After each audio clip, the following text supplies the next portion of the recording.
Assalamualaikum warahmatullahi wabarakatuh. Baiklah, di sini Ibu akan melanjutkan materi sebelumnya, yaitu tentang energi dalam sistem kehidupan.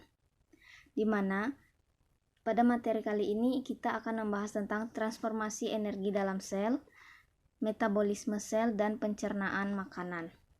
Baiklah, yang pertama yaitu transformasi energi dalam sel, di mana transformasi energi adalah perubahan energi dari satu bentuk ke bentuk lainnya.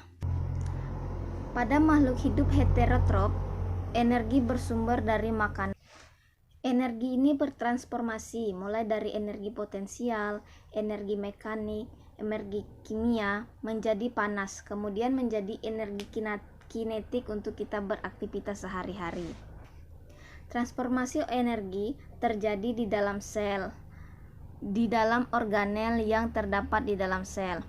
Jika pada tumbuhan terjadi di dalam klorofil, jika pada hewan terjadi di dalam mitokondria. Di mana yang pertama yaitu transformasi energi oleh klorofil, di mana klorofil adalah zat hijau daun yang terdapat dalam organel sel tumbuhan yang disebut kloroflas. Klorofil itu sendiri berfungsi di dalam fotosintesis. Energi sinar matahari yang ditangkap oleh klorofil berfungsi untuk melancarkan proses fotosintesis. Oksigen hasil fotosintesis ditransformasikan ke makhluk hidup lain seperti untuk respirasi manusia dan hewan.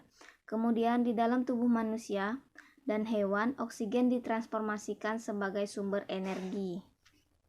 Yang selanjutnya yaitu transformasi energi oleh mitokondria, di mana mitokondria adalah organel yang terdapat di dalam sel yang memiliki peran dalam respirasi sel.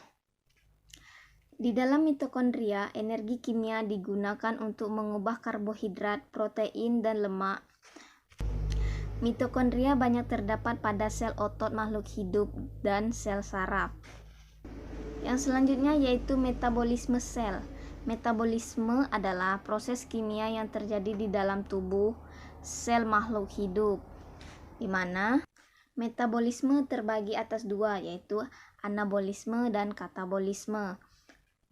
Di mana anabolisme adalah reaksi pembentukan atau sintesis seperti fotosintesis, sedangkan katabolisme adalah reaksi penguraian seperti respirasi. Yang pertama yaitu fotosintesis.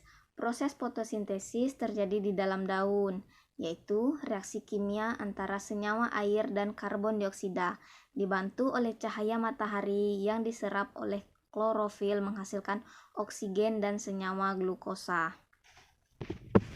Proses fotosintesis terjadi ketika gas karbon dioksida berikatan dengan air dan dibantu oleh cahaya sinar matahari, kemudian diserap oleh klorofil dan akan menghasilkan oksigen dan karbon dioksida. Glukosa atau karbohidrat adalah makanan bagi tumbuhan. Oksigen yang dihasilkan pada proses fotosintesis sangat dibutuhkan oleh manusia dan hewan. Selanjutnya yaitu respirasi. Respirasi yaitu suatu proses perubahan atau pembebasan energi yang tersimpan di dalam zat sumber energi melalui proses kimia dengan menggunakan oksigen. Dari respirasi akan dihasilkan energi kimia untuk kita kegiatan sehari-hari. Yang ketiga yaitu sistem pencernaan. Makanan yang masuk ke dalam tubuh kita akan mengalami perombakan dari molekul kompleks menjadi molekul yang sederhana. Perombakan ini akan menghasilkan sejumlah energi, diantaranya yaitu adapun makanan yang berperan sebagai sumber energi yaitu karbohidrat, lemak, dan protein. Dimana yaitu yang pertama pencernaan karbohidrat dalam tubuh. Makanan yang mengandung karbohidrat akan dicerna melalui organ pencernaan yang dibantu oleh enzim pencernaan, kemudian dicerna menjadi pati, kemudian membentuk glukosa yang kita gunakan untuk proses oksidasi buat respirasi energi. Glukosa juga dapat diubah menjadi glikogen dan lemak. Glukosa mempengaruhi kadar gula dalam darah. Adapun hormon yang berperan dalam tersebut yaitu hormon insulin, yang dimana berfungsi untuk menurunkan kadar glukosa dalam darah. Yang kedua yaitu hormon adrenalin, yang berfungsi untuk menaikkan kadar glukosa dalam darah. Yang selanjutnya yaitu pencernaan protein dalam tubuh.